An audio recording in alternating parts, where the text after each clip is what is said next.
দর্শক, ইরানের ওপর একটা বড়সড় হামলা হয়েছে। 60টিরও বেশি ইরানি জাহাজে হামলা হয়েছে। আর তালেবান ইরানকে বেশ বড় একটা ধাক্কা দিয়েছে। আর তাতে ইরানের ক্ষয়ক্ষতিও কম কিছু হয়নি। এই দুটি বড় খবর এখন আমরা একে একে আলোচনা করব। তাই ভিডিওটা শেষ পর্যন্ত দেখলে আপনার মতামত গড়ে তুলতে সুবিধা হবে। আপনারা দেখছেন এটাই রিয়ালিটি।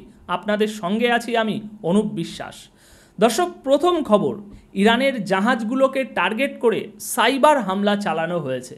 আর এতে 60টিরও বেশি ট্যাঙ্কার ও কার্গো শিপ একসাথে হ্যাক হয়েছে। হ্যাঁ, একদম ঠিক শুনছেন আপনারা। এই খবরটা এখন চারিদিকে সাড়া ফেলে দিয়েছে। ওমান উপসাগরে ইরানের নৌবাহিনীর মহড়া চলাকালীনই ঘটে গিয়েছে এই বড় বিপত্তিটি।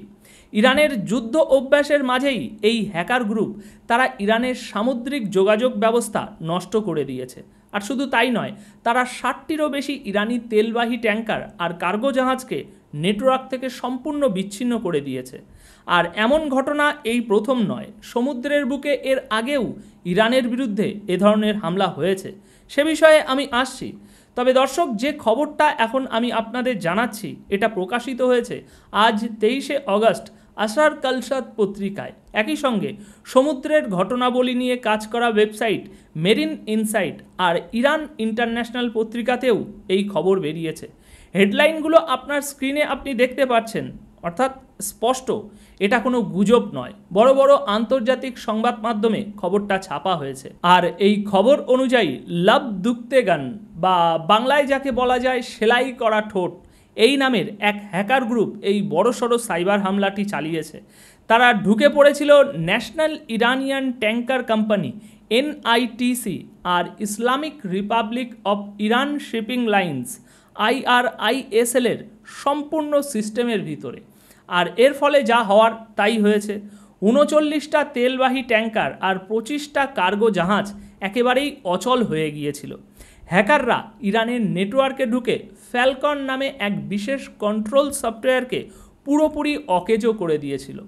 দর্শক, এই সফটওয়্যারই সাধারণত জাহাজ আর উপকূলের মধ্যে সরাসরি যোগাযোগ বজায় রাখে। তাই এর মানে দাঁড়াচ্ছে, সাইবার আক্রমণের পর থেকে এই জাহাজগুলো না বন্দরের সঙ্গে যুক্ত থাকতে পেরেছে, না স্যাটেলাইট সিস্টেমের সঙ্গে। একেবারেই যোগাযোগ বিচ্ছিন্ন হয়ে পড়েছিল। AIS ট্র্যাকিং আর স্যাটেলাইট লিঙ্ক একসাথে অচল হয়ে যাওয়ার পর জাহাজগুলো একেবারে ব্লাইন্ড মুডে চলে যায়। মানে কোথায় যাবে, কোন রুটে যাবে, কিছুই বোঝার উপায় ছিল না। কারণ সব সিস্টেম তখন হ্যাকারদের নিয়ন্ত্রণে চলে গিয়েছিল। আর এমন ঘটনা কিন্তু এই প্রথম নয়। 2025 সালের মার্চ মাসের খবর বেরিয়েছিল, এই একই গ্রুপ তখন ইরানি শিপিং লাইনের 116টা জাহাজের যোগাযোগ ব্যবস্থা সম্পূর্ণ বন্ধ করে দিয়েছিল। একেবারে পুরো নৌবহরকে পঙ্গু করে দিয়েছিল তারা। সেই সময় ওই ঘটনাকে অনেকেই যুক্ত করছিল আমেরিকার সামরিক পদক্ষেপের সঙ্গে। দেখুন, ইরান আগেই আমেরিকা আর ইউরোপের কড়াকড়ি নিষেধাজ্ঞার কারণে আধুনিক সমুদ্র প্রযুক্তি আর আন্তর্জাতিক বন্দর ব্যবহারের সুযোগ থেকে বঞ্চিত। তার উপর এখন এই সাইবার হামলাগুলো ইরানি নৌবহরের জন্য একেবারে নতুন একটা চ্যালেঞ্জ হয়ে দাঁড়িয়েছে। আর এখানে সময়টা একবার খেয়াল করুন দর্শক, যখন ইরানি নৌবাহিনী সমুদ্রে বিশাল মহড়া চালাচ্ছিল, মিসাইল পরীক্ষা করছিল, মূলত প্রতিদ্বন্দ্বীদের জন্য বার্তা দিচ্ছিল আমরা বড় লড়াইয়ের জন্য প্রস্তুত, ঠিক তখনই গোপনে তাদের জাহাজ হ্যাক করে প্রতিপক্ষ যেন বলে দিল আমরাই আসল খেলোয়াড়, তোমাদের থেকে 2 কদম এগিয়ে আছি আমরা।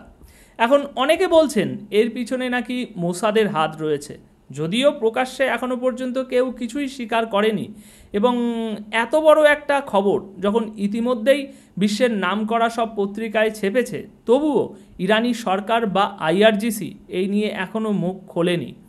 দেখুন, আসলে সাইবার সিস্টেমে ঢুকে পড়ার ঘটনা কেউ সহজে প্রকাশ করতে চায় না। এমনটাই স্বাভাবিক। হতে পারে তারা এখনও ভিতরের ক্ষতি মেরামতের কাজে ব্যস্ত। হয়তো পরে কোনো আনুষ্ঠানিক প্রতিক্রিয়া বা বিবৃতি তারা দেবে। আর যদি তেমন কোনো বিবৃতি আসে ইরানের দিক থেকে, আমি অবশ্যই আপনাদের জানাবো।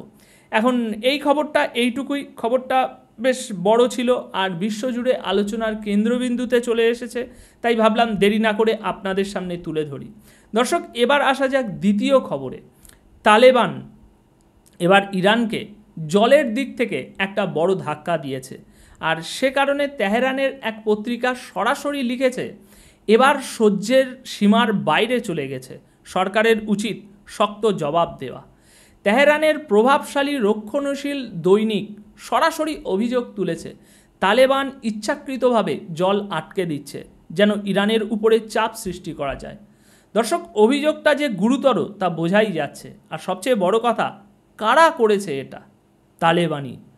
ইংরাজি মিডিয়ার রিপোর্টে উঠে এসেছে, ইরানের সেই পত্রিকাটি বেশ কড়া ভাষায় লিখেছে, তালেবান ইচ্ছা করে ইরানের দিকে জলের প্রবাহ বন্ধ করে শত্রুতা দেখাচ্ছে, আর আমাদের নেতারা চুপচাপ বসে আছেন। দর্শক, এটি তালিবানের দেওয়া ইরানের বিরুদ্ধে দ্বিতীয় বড় ওয়াটার ব্লো বা জলের আঘাত বলতে পারেন। এখন খবরে বলা হচ্ছে, আফগানিস্তান সম্প্রতি পাশদান বাঁধ চালু করেছে, আর সেটাকেই ইরানি মিডিয়া দেখছে তালেবানের দ্বিতীয় বড় জলের হামলা হিসাবে। এর আগেও তালেবান হেলমান্দ নদী থেকে ইরানকে চুক্তি অনুযায়ী প্রাপ্য জলের অংশ দিতে অস্বীকার করেছিল। এমনকি 23শে আগস্টের ইরান ইন্টারন্যাশনালের রিপোর্ট অনুযায়ী স্যাটেলাইট ছবিতেও ধরা পড়েছে আফগানিস্তান প্রতিশ্রুতি ভঙ্গ করে সেই জল অন্যদিকে ঘুরিয়ে দিয়েছে। তবে এখানে তালেবানের যুক্তি হলো, তাদের জনগণের জন্য জলের তীব্র প্রয়োজন আছে, আর তাই তারা দ্রুত গতিতে বাঁধ নির্মাণ করছে যাতে কৃষি চাষাবাদ বাড়িয়ে আফগানিস্তানের অর্থনীতি শক্তিশালী করা যায়। এখন দর্শক, যেভাবে খবরটা এসেছে সেভাবেই আমি আপনাদের সামনে তুলে ধরলাম। হ্যাঁ, এটা স্বাভাবিক ব্যাপার, আফগানিস্তানের নিজস্ব কিছু কারণ আছে, নিজেদের অর্থনীতি চাঙ্গা করার চেষ্টা করছে তারা। তবে সেই একই জিনিসটাই আবার ইরানের সামনে দাঁড়িয়ে গেছে ভিন্ন রকম চ্যালেঞ্জ হয়ে। তালেবানের এই পদক্ষেপে ইরানের অন্যতম গুরুত্বপূর্ণ শহর মাশহাদ এখন তৃষ্ণার্ত হয়ে পড়েছে। মাশহাদ শুধু ইরানের দ্বিতীয় বৃহত্তম শহরই নয়, বরং ঐতিহাসিক এক নগরী। দর্শক, এখানে তাদের পুরনো বিরোধটা যদি একটু খেয়াল করেন তাহলে পুরো ছবিটা আরও স্পষ্ট হয়ে উঠবে। 1973 সালের হেলমান্দ নদী চুক্তি অনুযায়ী ইরানের প্রতি বছর গড়ে 820 মিলিয়ন ঘনমিটার জল পাওয়ার কথা আফগানিস্তানের থেকে, কিন্তু আফগান সরকার বারবার খরা আর নিজেদের অভ্যন্তরীণ প্রয়োজনের অজুহাত দেখিয়ে সেই জল আটকে দেয়। 2021 সালে আশরাফ গানির আমলে যখন কামাল খান বাঁধ চালু হয়, তখন ইরানের দুশ্চিন্তা আরও বেড়ে যায়। আফগানিস্তান তখন বলেছিল, এটা আমাদের অধিকার, কিন্তু তেহরান সরাসরি একে চুক্তিভঙ্গ বলে আখ্যা দিয়েছিল। দর্শক, ইতিহাসের দিকে তাকালে দেখবেন, নদী আর জলের দখল নিয়ে বিরোধ বহু দূর পর্যন্ত গড়িয়েছে। জলের জন্য অগ্নিস্ফুলিঙ্গ ছড়িয়ে পড়া এটা নতুন কিছু নয়। তাই এখন প্রশ্ন হলো, এই সাম্প্রতিক ঘটনাকে কেন্দ্র করে কি ইরান আর আফগানিস্তান ভবিষ্যতে মুখোমুখি হতে পারে?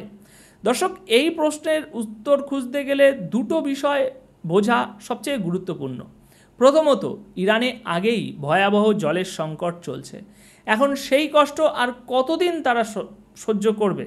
দ্বিতীয়ত, শুধু ইরান নয়, যে দেশই হোক, জল তো মানুষের বেঁচে থাকার সবচেয়ে মৌলিক চাহিদা। তৃষ্ণা মেটানো থেকে শুরু করে রান্না বান্না সব কিছুর জন্য দরকার জল। তাই প্রাপ্য জল কেড়ে নিলে সহজে কেউ মেনে নেয় না। তাই প্রশ্ন থেকেই যাচ্ছে, ইরান এখনও চুপ করে আছে কেন? এর পিছনে কি কোনো বড় কৌশল আছে? স্পষ্ট করে কিছুই বলা যাচ্ছে না। তবে যেসব বিষয়গুলো আমরা আলোচনা করলাম সেগুলো মাথায় রাখলে এই জল নিয়ে দুই দেশের মধ্যে ভবিষ্যতে কি হতে পারে সেটা আঁচ করা খুব একটা কঠিন কাজ নয়। এখন শেষ করার আগে তাই আপনাদের মতামত জানতে চাইব। দর্শক, এ বিষয়ে আপনারা কি ভাবছেন? অবশ্যই আপনার মূল্যবান মন্তব্য কমেন্ট বক্সে রেখে যাবেন। ধন্যবাদ আপনাদের সকলকে।